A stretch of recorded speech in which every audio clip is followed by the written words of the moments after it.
로마서 강의 22번째 시간이 되었습니다.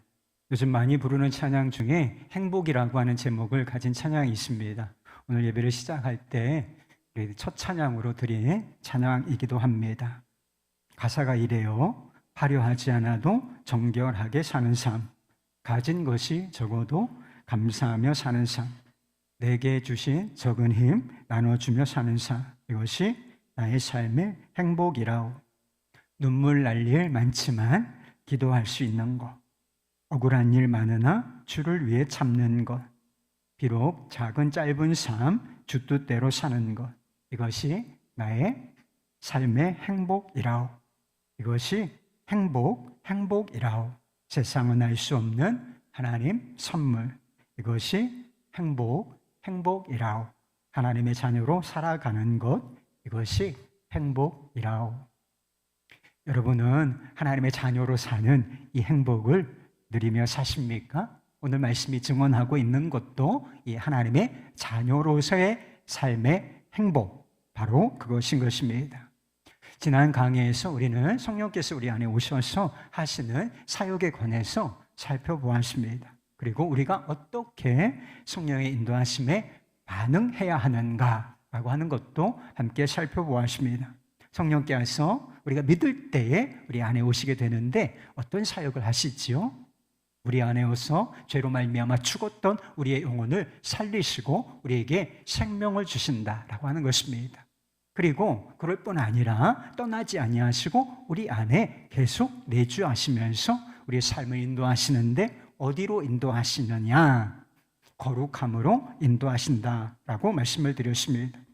우리가 해야 할 일은 성령의 인도하심에 따르는 것이다 라고 말씀을 드렸어요. 오늘 본문 말씀 12절과 13절 말씀도 똑같은 말씀인 것입니다. 육신을 따라, 육신의 욕망을 따라 살지 말고 성령으로 육신을 이기라는 것입니다. 우리 자신은 할 수 없지만 성령의 능력에 힘입어서 육신의 생각, 육신의 욕망, 그리고 어떤 습관, 행동을 죽이라, 이렇게 말씀하고 있는 것입니다. 여러분은 육신대로 살지 않고 성령을 따라, 성령의 인도하심을 따라 살고 있습니까? 그렇다면 이것이 보여주는 진리, 사실이 있다는 것입니다. 14절 말씀입니다. 우리는 하나님의 영으로 인도함을 받은 사람은 곧 하나님의 아들이라. 우리가 성령의 인도함을 받고 있다라고 하는 사실이 무엇을 말해주는 것인가? 그것이 우리가 하나님의 아들이라는 사실을 증언한다는 것입니다. 왜 그렇죠? 성령께서 우리 안에 오셔서 여러 가지 사역을 하시는데 성령의 또 다른 사역이 우리로 하여금 15절 말씀처럼 하나님의 양자가 되게 하시는 것이기 때문이라는 것입니다. 양자다라고 하는 것, 이 표현이 우리에게 깨닫게 해주는 것이 있다라고 하는 것입니다. 하나님의 자녀가 되는 것, 아들이 되는 것은 결코 자연스러운 일이 아니라고 하는 사실이라는 것입니다. 우리가 태생적으로 태어나면서부터 하나님의 아들이 된다. 그렇다면 굳이 양자라고 하는 표현을 쓸 필요가 없지 않겠습니까? 모든 사람이 다 하나님의 자녀지 뭐. 처음부터 하나님의 아들이었던 분은 독생하신 우리 주 예수 그리스도 한 분뿐이었다라고 하는 것입니다. 그럼 우리는 어떤 존재였는가? 죄로 말미암아 죄 가운데 태어나서 본질상 진노의 자녀일 뿐이었다는 것입니다. 우리가 하나님의 아들이 되는 것은 길은 한 가지예요. 우리가 마음으로 예수 그리스도를 영접함으로 말미암아 우리가 하나님의 아들이 되는 것입니다. 우리가 마음으로 진실하게 예수 그리스도를 영접하면 성령께서 우리 안에 오시고 본질상 진노의 자녀였던 우리를 하나님의 자녀로 만들어주시기 때문인 것입니다. 예수 그리스도를 믿으면 모든 죄를 용서받습니다. 우리가 얼마나 많은 죄를 지었습니까? 또 앞으로도 죄를 지을 가능성이 있는 그런 사람들이 있죠. 그러나 우리가 예수 그리스도를 믿으면 모든 죄에서 깨끗하게 용서함을 받는다. 그래서 그리스도 예수 안에 있는 자에게는 결코 정죄함이 없다라고 선언하는 것입니다. 우리가 의롭다 하심을 받아 하나님과 평화를 누리게 되었지요. 그러나 우리가 받은, 그리스도 안에서 받은 축복은 거기에서 그치는 것이 아니라 하나님의 아들이 되기까지 한다는 것입니다. 우리는 한편으로는 되게 별 볼 일 없고 하찮은 존재예요. 여러분 뭐 대단합니까? 한번 우주를 생각해 보세요. 그 광대한 우주의 속에 우린 지구라는 별에 살고 있고 우리는 그 안에서도 아주 작은 존재에 불과하지 않습니까? 우린 그렇게 대단한 존재가 아니라는 사실을 알 수가 있어요. 그러나 한편으로 우리는 아주 귀하고 특별한 존재인 것입니다. 세상에 하나님의 아들이라고 하는 신분보다 존귀한 것은 없기 때문인 것입니다. 우리가 어떤 존재인가? 그리고 우리가 어떤 축복을 지금 누리고 있는가? 그리고 앞으로 누리게 될 것인가? 그리고 우리가 무엇을 해야 하며 어떻게 살아야 할 것인가? 이 모든 것을 가장 잘 설명해 주는 것이 하나님의 아들이 되었다. 하나님이 내 아버지가 되신다. 이것에 다 포함되어 있다라고 하는 것입니다. 제임스 패커 교수님이 하나님의 아들됨에 관하여 이런 말을 한 적이 있어요. 어떤 이가 기독교를 제대로 이해하고 있는지를 판단하기를 원한다면 그가 하나님의 자녀이며 하나님은 그의 아버지가 되신다는 생각을 얼마나 중요하게 여기는지를 한번 살펴보라. 만일 그의 예배와 기도, 그의 인생관 전체를 주관하고 인도하는 것이 바로 이 생각이 아니라면 그는 기독교를 전혀 이해하지 못하고 있는 것이다. 내가 하나님의 자녀다. 하나님이 내 아버지가 되신다. 이것이 우리의 생각, 인생관 전체를 주관하고 인도할 때, 그렇지. 그럴 때에 이게 기독교를 이해한다. 복음을 이해한다. 라고 하는 의미라는 것입니다. 15절 이하 말씀에 보면 성령의 역사로 말미암아 하나님의 아들이 된 사람들이 누리는 특권과 축복에 대해서 말씀하고 있어요. 도대체 하나님의 아들이 된 사람들은 어떤 특권과 축복을 누리는가? 첫째, 하나님의 아들이 된 사람은 하나님과 친밀한 관계 속에 있게 된다는 것입니다. 15절 말씀이에요. 너희는 다시 무서워하는 종의 영을 받지 아니하고 양자의 영을 받았으므로 우리가 아빠, 아버지라 부르짖느니라. 성령을 받기 전까지, 우리가 예수를 믿기 전까지 우리는 어떤 상태에 있었느냐? 종의 상태였다는 거예요. 죄의 종이었고 율법 아래 있으면서 율법의 종이었다라고 하는 것이죠. 종의 특징이 있어요. 종의 특징. 종의 특징은 하나님을 무서워한다는 것입니다. 지금 세상의 불신자들이 하나님을 모르고 또 모른 척하고 또 무시하고 살아가는 사람들이 너무나 많지요. 그런데 불신자들 안에도 하나님을 향한 막연한 두려움 같은 것, 정확히 표현하면 정죄와 심판에 대한 두려움이 있다라고 하는 것입니다. 사람들이 왜 죽음을 두려워하는지 아십니까? 죽음을 두려워하지 않는 사람이 누가 있어요? 죽음은 다 두려운 것입니다. 그런데 죽음을 두려워하는 이유가 무엇이냐? 존재 자체가 사라지는 것이기 때문에 그 자체도 두려운 것이지만 죽음 이후에 심판이 있기 때문이라고 하는 것입니다. 우리의 이성, 불신자들의 이성은 그것을 애써 외면하고 무시하지만 양심이 그것을 알려준다는 거예요. 양심이 그것을 알려주고 있기 때문에 막연하지만 하나님에 대한 두려움, 그것을 가지고 산다는 것입니다. 세계적인 석학이다, 지성인이다 라고 불리는 어떤 교수님, 하버드대 교수예요. 그분이 하나님이 계시다, 당신은 하나님이 계시다고 믿느냐, 생각하느냐, 이런 질문에 대해서 답변을 하는 것을 보았습니다. 이분이 뭐라고 대답을 하시느냐? 나는 하나님이 계실까 봐 두렵습니다. 나는 하나님이 계실까 봐 두렵다. 이렇게 말을 하는 것이었습니다. 여러분, 하나님이 계시면 성경의 모든 증언이 다 사실이 아니겠어요? 죄인을 향한 정죄와 심판, 천국과 지옥, 이게 다 사실이란 말이에요. 죽은 이후에 심판이 있고 지옥이 있다. 이게 사실이기 때문에 하나님이 계시다면, 하나님이 계실까 봐 두렵다. 이런 이야기를 했던 것 같습니다. 율법 아래 있을 때는 하나님을 섬기는 것도 그 동기가 두려움이라는 것입니다. 마치 노예가 주인을 섬기는 것처럼 기쁨보다 의무감이 앞선다는 것입니다. 주인이 뭐 시키는 게 있죠? 하나님의 말씀 있지 않습니까? 우리 보고 이것을 하라 또는 하지 말라 이렇게 말씀하시는 것이 있지 않습니까? 그런데 이 말씀에 순종하는 것, 그게 의무감일 때가 많다는 것입니다. 실수하거나 실패하면 벌을 받을 것이다 라고 하는 두려움이 있다는 것입니다. 그러니 종의 영을 받은 사람들은 아무리 열심히 일하고 하나님을 섬기는 것처럼 보일지라도 그의 내면에 진정한 안식, 평화, 기쁨 이런 것은 찾아보기가 어렵다는 것입니다. 제가 예전에 어떤 청년과 상담을 한 적이 있습니다. 교회에서 나름대로 열심히 헌신하며 또 주님을 섬기는 그런 청년이었던 것 같습니다. 그런데 이 청년이 취업 준비를 하게 됐나 봐요. 그래서 취업 준비를 하는데 좀 바쁘니까 섬기는 교회의 목회자에게 이렇게 말했다고 하는 것입니다. 제가 주일 예배와 11조, 교회 행사 때 봉사하던 기본적인 것만 좀 하고 싶습니다. 양해를 구하는 것이었죠. 그런데 그 교회 목회자가 사울의 예를 들면서 이렇게 얘기를 하더라는 거예요. 사울도 처음에는 성령을 받았었는데 성령이 떠나고 악신이 들리지 않았느냐. 결국 자살로 삶이 끝났다. 그러니 너도 교회 중심에서 점점 뒤로 물러가면 귀신이 들어와서 그렇게 될 수도 있다.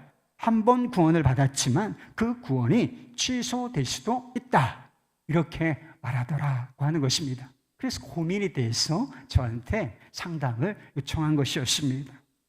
신앙생활에 게으르면 안 된다는 사실은 이런 말은 얼마든지 이해가 될 수 있어요. 저도 그렇게 말하기도 합니다. 그러나 성령이 떠나신다, 악신이 들린다, 성령이 오셨다가 정말 떠나실 수가 있나요?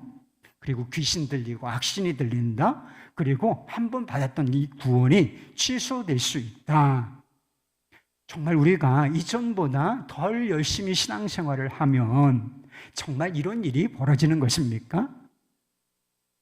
이런 말은 단호히 거부하는 게 신앙생활에 유익해요. 누가 목사라는 이름을 가졌든지 또 누가 옆에서 어떤 사람들이 이런 식으로 말한다면 단호히 그것을 거부하시기를 바랍니다.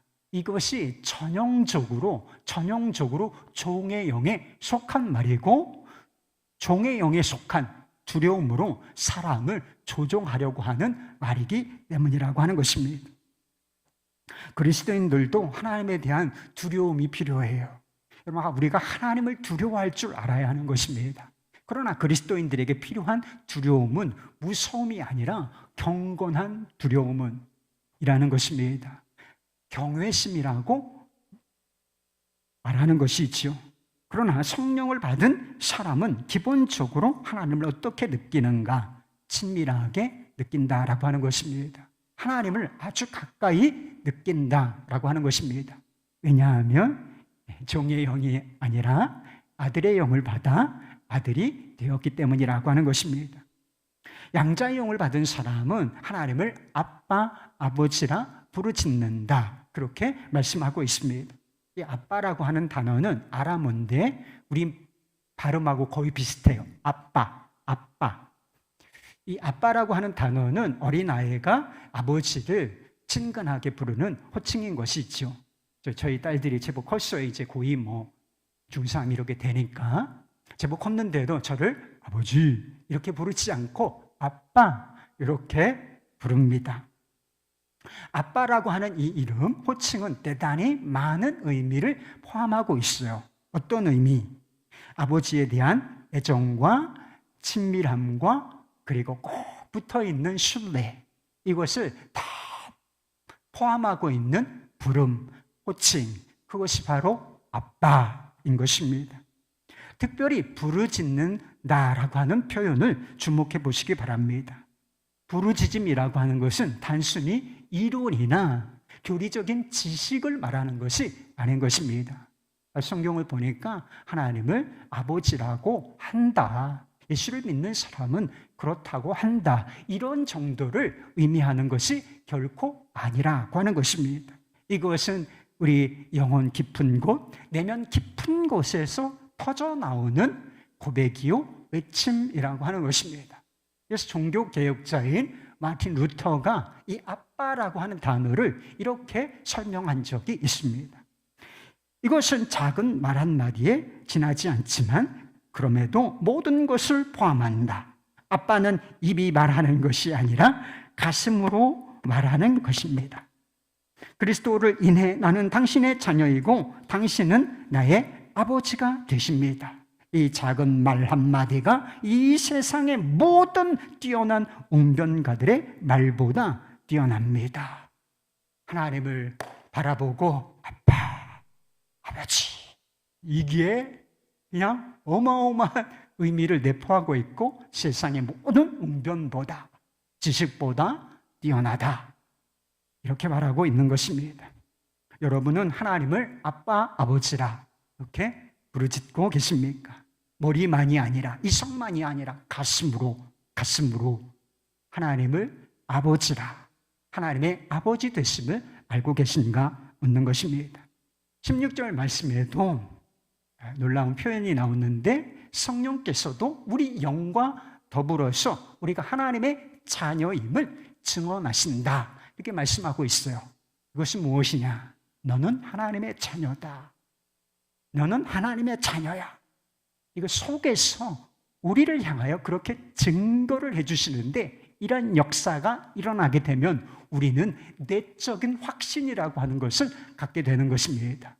그래서 유추하고 따져보아서 그래, 내가 하나님의 아들이 맞는 것 같아, 이런 정도가 아니라 나는 하나님의 자녀지, 이런 분명하고 뭐 따질 것도 없이 나는 하나님의 자녀다, 이런 흔들림 없는 확신을 갖게 된다는 것입니다. 여러분, 이런 확신이 있으신가요? 어느 한 아이가 고아원에서 자랐다고 해요. 그 고아원이 아주 예전인데 형편이 좀 좋지 않았다라고 합니다. 그래서 아이들에게 먹을 것을, 필요한 것을 충분히 공급해 주지를 못했다는 것입니다.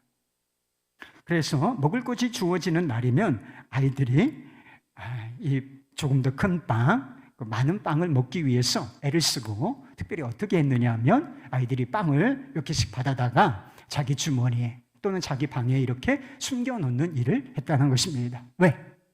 빵이 주어지지 않을 순간이 오기 때문에 그것을 미리 대비해서 이 빵을 주머니에 또는 자기 방에 숨겨놓는 그런 일들을 했다는 것이지요.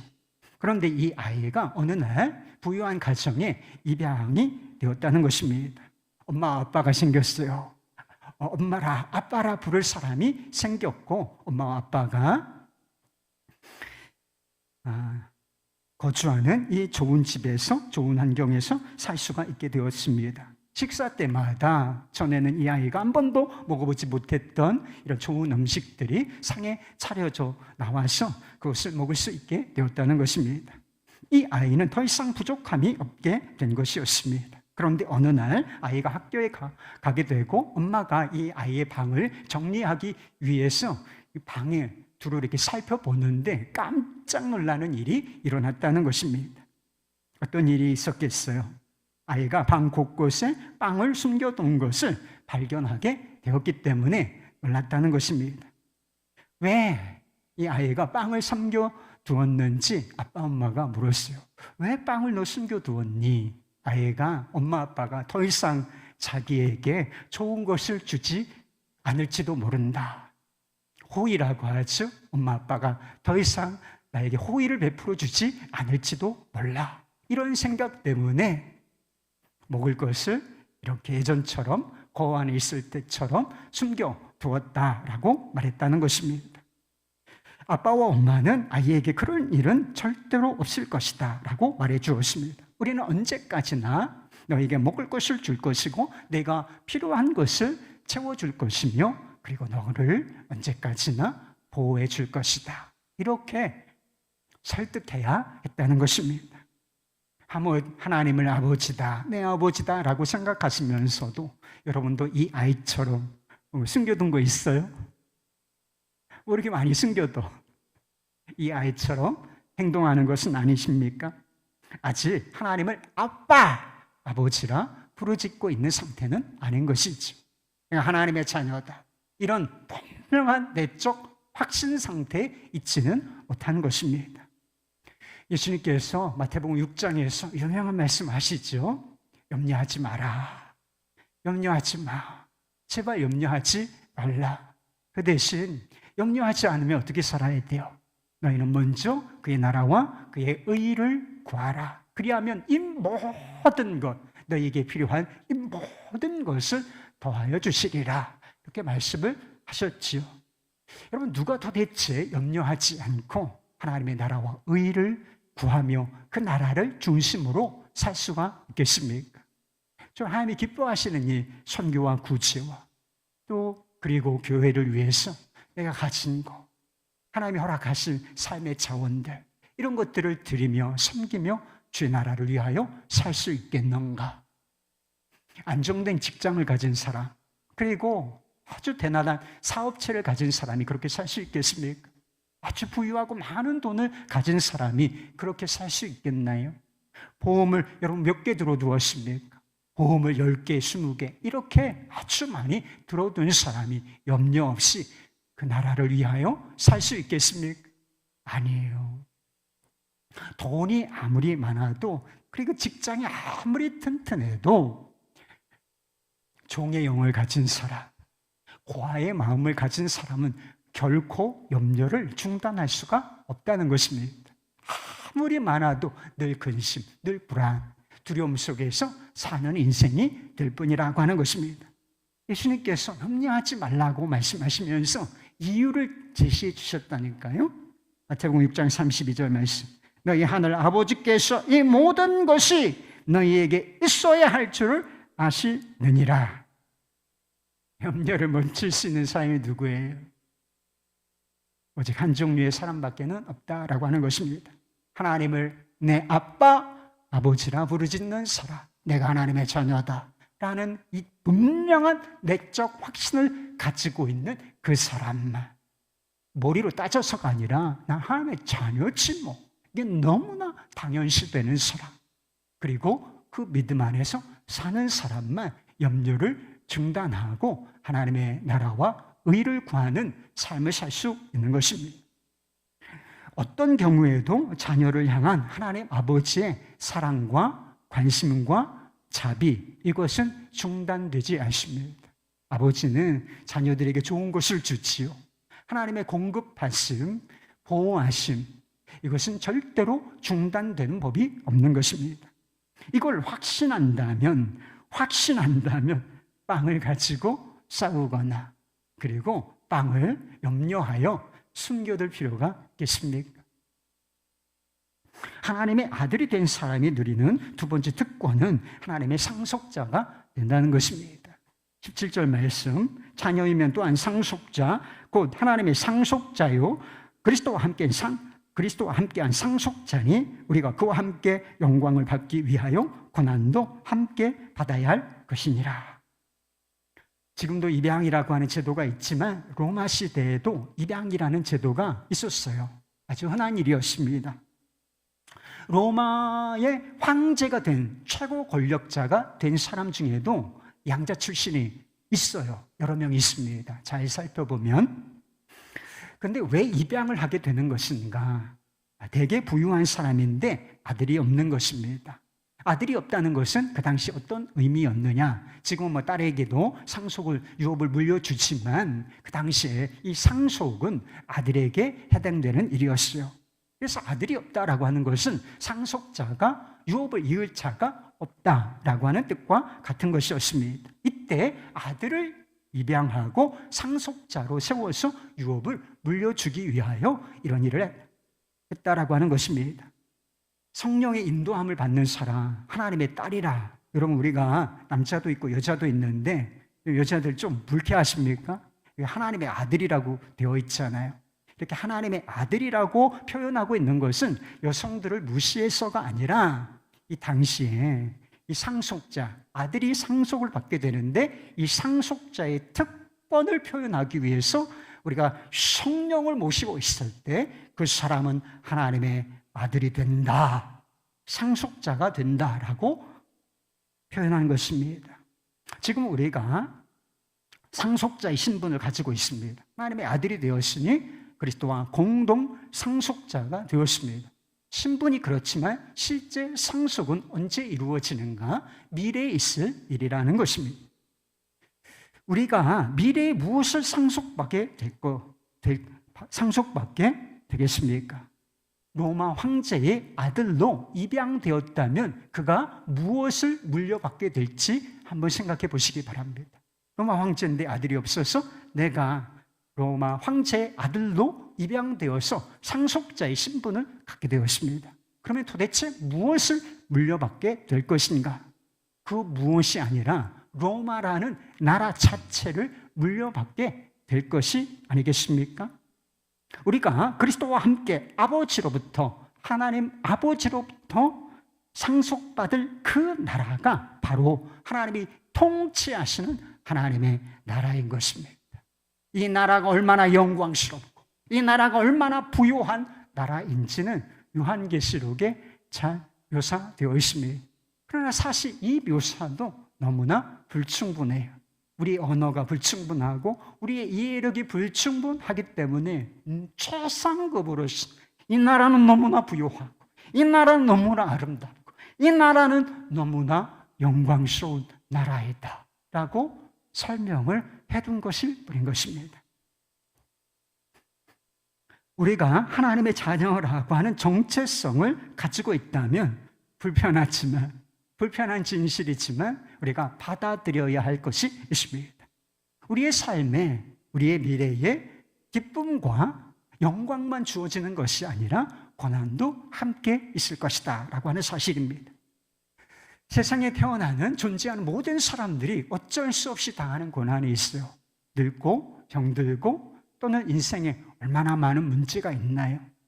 이런 문제를 포함하여 하나님의 자녀들만이 겪게 되는 이 고난, 이것이 있을 것이다 라고 하는 사실을 받아들여야 한다는 것입니다. 왜 성경 말씀이 그렇게 이야기하고 있으니까요. 번영신학이라고 하는 말을 들어보신 일이 있으신가 모르겠습니다. 비슷한 말로 기복주의라는 것이 있습니다. 이게 무엇이냐? 예수를 믿으면 우리가 영혼이 잘 될 뿐만 아니라 세상에서도 다 잘 된다는 거예요. 예수를 믿으면 사업도 잘 되고 성공하고 부자가 되고 건강하게도 되고 유명해지고 이런 일이 일어난다라고 하는 것입니다. 여러분, 이런 신학에 대해서 어떻게 생각하십니까? 며칠 전에 남아공의 케이프타운의 존 디그루치라고 하는 교수의 인터뷰를 본 적이 있어요. 뭐라고 얘기하느냐 하면 이 남아공의 주류 교단에는 대형 교회가 없다는 것입니다. 10,000명, 20,000명, 몇만 명씩 되는 그런 메가처치, 대형 교회가 없다 이렇게 이야기하면서 왜 남아공의 주류 교단에는 대형 교회가 없나? 이 고만고만한 교회, 이런 교회들만 있는가? 그분이 분석을 내놓았어요. 우리가 번영신학을 믿지 않기 때문이라 이렇게 말했다는 것입니다. 우리나라에는 대형 교회들이 꽤 많습니다. 작은 교회들도 굉장히 많지만 10,000명, 20,000명, 수천 명. 세계에서 제일 큰 교회가 어디 있을 것 같아요? 지금은 좀 상황이 변했을 것 같지만 우리나라 있다. 그래서 이 세계에서 제일 큰 무슨 교회, 장로교회, 무슨 순복음교회, 감리교회 다 우리나라에 있다. 이것을 우리가 한때 자랑하기도 했다는 것입니다. 다 그런 이유 때문만은 아니지만 왜 우리나라에는 특별히 대형 교회가 많은가? 이 교수님의 분석에 의하면 우리가 번영신학을 믿고 있기 때문인지도 모를 일이라 하는 것입니다. 번영신학이 매력적인 것은 틀림이 없어요. 부자 되고 성공하고 유명해지고 이런 번영을 싫어하는 사람이 누가 있습니까? 이게 싫어요, 여러분? 잘 된다는데 싫어할 게 뭐가 있어요? 좋은 것이 있죠. 문제는 이것이 비성경적인 신학이라는 데 있다는 것입니다. 그리스도를 따르는 길에 반드시 있어야 한다라고 주님께서 친히 말씀하신 자기 부인, 자기 십자가가 없다는 것입니다. 17절 말씀에 그리스도와 함께 영광을 받기 위하여 고난도 받아야 할 것이다, 이렇게 분명히 말씀하고 있는데, 영광은 지혜요, 영광은 내 것이다. 현재의 영광, 장래의 영광 다 내 것이지. 그러나 거기에 뭐가 빠져 있느냐? 고난은 외면하고 무시한다는 것입니다. 고난은 하나님께서 우리를 사랑하시지 않는다는 뜻이 아니에요. 여러분, 고난받고 있습니까? 오해할 수 있지만 진실은 결코 그런 뜻이 아니다. 여러분, 예수 그리스도를 한번 생각해 보시죠. 예수 그리스도께서는 독생하신 하나님의 아들, 유일한 친아들이시지요. 근데 예수님께서 이 땅에 오셔서 얼마나 많은 고난을 겪으셨습니까? 그 고난의 결정이 우리를 대속하시기 위하여 짊어지신 십자가인 것입니다. 하나님 아버지께서 그 아들 예수 그리스도를 사랑하시지 않았기 때문에 이런 일을 겪으셔야 한 것인가요? 절대로 그렇지 않죠. 하나님 아버지께서 그 아들 예수를 얼마나 사랑하셨습니까?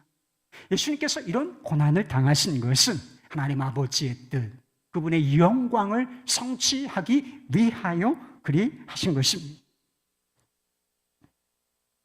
히브리서 5장 말씀에도 그가 아들이시면서도 고난으로 순종함을 배우셨다, 이런 말씀도 있지 않습니까? 완벽하신 예수 그리스도, 하나님 본체이신 예수님께서 이 땅에 오셔서 고난을 통해서 배우실 것, 순종을 배우셨다면 우리같이 불완전하고 육신에 속하여 죄된 욕망을, 본성을 가지고 있는 그런 존재들이야 더 말할 것도 없지 않겠습니까? 고난을 통해서 다듬어져야 할 영역, 그리고 배워야 할 것들, 이런 것이 있지 않겠습니까? 성령께서 우리 안에 오신 것은 우리로 하여금 거룩하게 하시기 위하여 오신 것이다 말씀드렸습니다. 그리스도의 성품을 담게 하시려고 하는 목적이 있다고 말씀을 드렸어요. 하나님 아버지께서 우리를 사랑하시는데 그 자녀들에게 고난을 허용하시는 이유도 똑같은 것이라는 것입니다. 우리를 순결하게 하시고 그리스도의 성품을 닮은 차로 성숙시켜 나가시기 위하여, 조금 어렵지만 아플 때가 있지만 이 고난을 허용하신다라고 하는 것입니다. 아무나 그리스도를 닮을 수 있는 것입니까? 하나님의 자녀들에게만 허용되는 일이 아니겠나요? 그렇기에 그리스도인들이 겪는 이 고난을 저주라고 부르지 않고 축복이다, 특권이라고 부르는 것입니다. 저주의 길, 멸망의 길이라 부르지 않고 영광의 길이라, 이렇게 부르고 있는 것입니다. 고난을 좋아하는 사람은 없어요. 제가 고난을 좋아할 것 같습니까, 여러분? 어림없는 소리예요. 저도 고난이 싫습니다. 피하고 싶어요.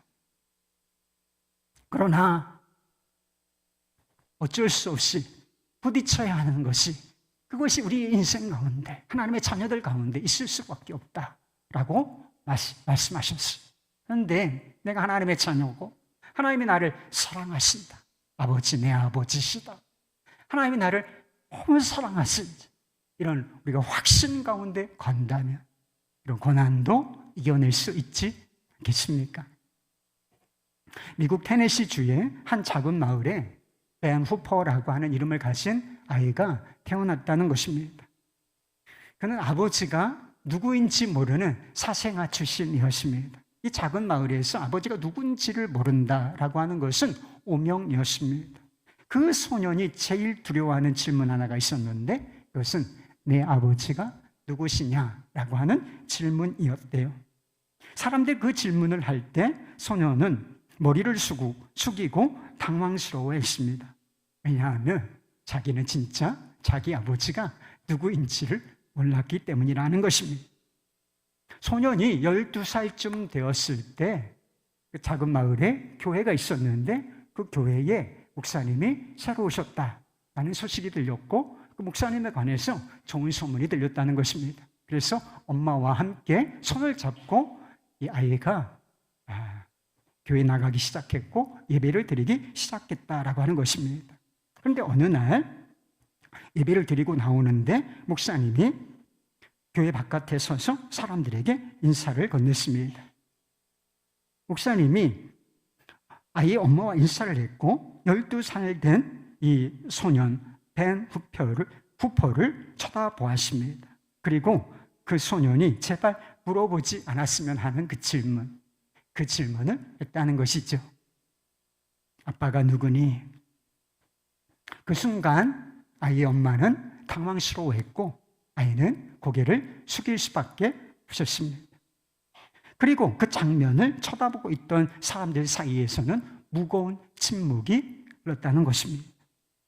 그때 목사님은 몸을 숙여서 아이와 눈높이를 맞추고 이런 말을 했다는 것입니다. 누구인지 말해주지 않아도 알겠구나. 너 아빠를 똑 닮았어. 나는 하나님의 아들이구나. 너희 아빠는 왕 중에 왕이시구나. 너는 그 유산을 가지고 있어. 그것을 가지고 살아가야 한다. 이렇게 말해주었다는 거예요. 이 벤 후퍼라고 하는 아버지를 몰랐던 이 소년, 나중에 성장해서 이 테네시 주의 주지사가 되었습니다. 그리고 그는 이렇게 말했어요. 오래전 그날 그 목사님이 저에게 그 말을 하지 않았다면 제 삶이 어떻게 되었을지, 어떤 일에 열중하고 있었을지 모르겠습니다. 여러분 예수 그리스도를 믿으십니까? 여러분 예수 그리스도를 믿으십니까? 그렇다면 어떤 상황 속에 있다 할지라도, 그리고 사람들이 나를 어떤 시각으로 바라본다 할지라도 꼭 기억하고 붙들 진리가 있습니다. 그것은 하나님이 나의 아빠, 아버지가 되신다는 사실인 것입니다. 하나님이 내 아빠시다. 하나님이 내 아버지가 되신다. 나는 그분의 자녀다.